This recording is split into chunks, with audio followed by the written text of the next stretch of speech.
Assalamu alaikum wa rahmatullahi wa barakatuh, réalisation Écho de la sagesse. Bienvenue dans cette nouvelle exploration. Aujourd'hui, on plonge ensemble dans un voyage spirituel qui est franchement bouleversant, pour décortiquer une sagesse intemporelle tirée de la sourate Al-Kahf. Les concepts qu'on va aborder ont littéralement le pouvoir de retourner notre vision du monde, du succès et même de la réalité. Allez, c'est parti. Gardons bien sûr à l'esprit que notre démarche s'inscrit dans un profond respect pour ce texte sacré. C'est vraiment avec beaucoup d'humilité qu'on aborde cette histoire. Elle a beau être très ancienne, ces leçons sont d'une actualité, mais vraiment d'une urgence absolue pour notre époque. Première étape de notre réflexion, l'illusion de la matière.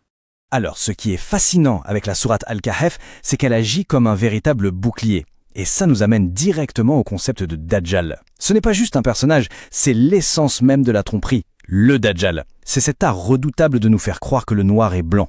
Dans notre monde actuel qui est hyper matériel, c'est cette illusion ultime qui nous murmure que l'accumulation de richesses, c'est la seule et unique mesure du succès. C'est une inversion totale de la réalité. Ce qui nous mène à notre deuxième point, les deux jardins. Pour illustrer cette immense illusion matérielle, le récit nous présente un homme qui a littéralement tout réussi selon les standards terrestres. Attention, on ne parle pas d'un petit potager. Imaginez deux immenses vergers de vignes bordés par de gigantesques murs naturels de palmiers dattiers. Au centre, des cultures qui débordent partout, irriguées à la perfection par une rivière au débit continu. Et le plus dingue, ces terres produisaient exactement le double du rendement habituel, sans la moindre faille. C'était la perfection matérielle incarnée. Mais voilà, que se passe-t-il dans la tête d'un être humain face à une telle abondance? Ça tient en une phrase, lâchée avec une arrogance folle. « Je suis plus riche que toi et mon clan est plus puissant ». Ce succès totalement hors norme a nourri un complexe de supériorité massif.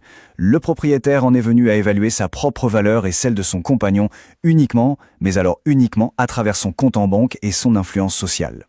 Et c'est là que le piège psychologique se referme, l'illusion de l'éternité. Complètement aveuglé par son empire, l'homme se met à croire que tout ça ne disparaîtra absolument jamais. Il balaye d'un revers de main l'idée même du jour du jugement, se coupant totalement de son créateur. En gros, il se persuade que son succès, c'est 100% grâce à lui et aux lois de la nature. Il oublie juste un petit détail. Qui contrôle vraiment ces lois? Passons à la troisième partie, le choc des merveilles. C'est à ce moment précis qu'intervient son compagnon, moins riche sur le papier, certes, mais doté d'une clarté spirituelle immense. Et là, on assiste à un véritable choc des titans entre deux visions du monde. D'un côté, la vision purement matérialiste, l'argent est le but ultime, et après la mort, rideau, il n'y a plus rien.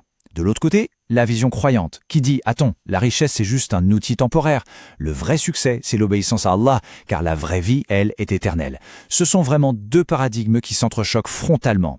Et si on prend un peu de recul, ce conflit entre deux voisins, c'est en fait le reflet de deux civilisations entières. Une civilisation matérialiste va justifier absolument n'importe quoi, l'usure, l'exploitation, pour accumuler toujours plus. Pourquoi? Parce que c'est son but ultime.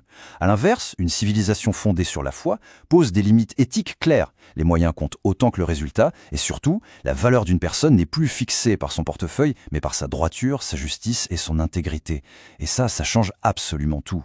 Du coup, une question s'impose de façon assez brutale. Si cet immense empire n'est finalement qu'une illusion, un château de cartes extrêmement fragile car déconnecté du divin, que se passe-t-il quand l'illusion s'effondre? C'est l'objet de notre quatrième point, la ruine de l'arrogance. C'est le moment fatidique où la réalité divine vient pulvériser l'illusion terrestre. Et c'est foudroyant. Du jour au lendemain, l'eau disparaît, littéralement absorbée par la terre. Les fruits pourrissent, les vignes s'effondrent. C'est la dévastation totale. Au petit matin, notre homme, si arrogant la veille, se retrouve là, complètement impuissant, à se tendre les mains de désespoir devant les ruines d'un empire qu'il croyait intouchable. Et c'est au milieu de ce champ de ruines que sort cette phrase, pleine d'une réalisation tragique. « Oh, je souhaiterais n'avoir associé personne à mon Seigneur. » Le voile est enfin tombé. Il comprend, mais beaucoup trop tard, que son intelligence n'était pour rien dans son succès. C'était uniquement la volonté du Créateur. Son fameux clan, son pouvoir, tout ça ne lui a été d'absolument aucun secours. Ce qui nous amène à notre dernière partie, les œuvres pérennes. Évidemment, le récit ne s'arrête pas sur ce drame. Le Coran en tire une métaphore absolue sur notre vie sur Terre, la donia. D'ailleurs, petite parenthèse fascinante, la racine arabe de donia signifie ce qui est bas et proche. C'est immédiat, oui, mais inférieur à l'au-delà. Cette vie est comparée à la pluie. L'eau tonde, la terre explose de verdure, c'est magnifique. Mais en un clin d'œil ça sèche, ça devient de la paille fragile et le vent balaye tout. C'est littéralement le cycle inévitable de tout ce qui n'est que matériel. C'est programmé pour disparaître. Pour bien comprendre, utilisons une petite analogie toute simple. Pensez à un simple clou. Posé là, tout seul, ça ne vaut pas grand-chose. Mais prenez ce même petit clou, placez-le au bon endroit dans le moteur d'une machine immense, et soudain, il permet de faire tourner quelque chose d'une valeur incalculable. La vie matérielle, c'est ce clou. En elle-même, ce n'est pas le but final. Mais si on l'utilise intelligemment comme outil pour préparer l'au-delà, ça devient infiniment précieux. Et c'est là toute la beauté du message. L'idée n'est surtout pas de rejeter ou de détester ce monde. L'argent, le pouvoir, la famille, ce sont de superbes ornements. La véritable intelligence, la vraie réussite de notre passage ici-bas, c'est de prendre ces bénédictions temporaires et de les forger en al-baqiyatul salihat, les bonnes œuvres pérennes. C'est littéralement le seul et unique investissement qui traverse le temps et qui garantit la meilleure récompense auprès du Créateur. Alors pour clôturer cette analyse, posons-nous honnêtement la question. Quand on regarde nos journées, nos efforts, notre travail, est-ce qu'on est en train de bâtir un royaume éternel ou est-ce qu'on s'épuise à s'accrocher à une illusion qui finira de toute façon balayée par le vent ?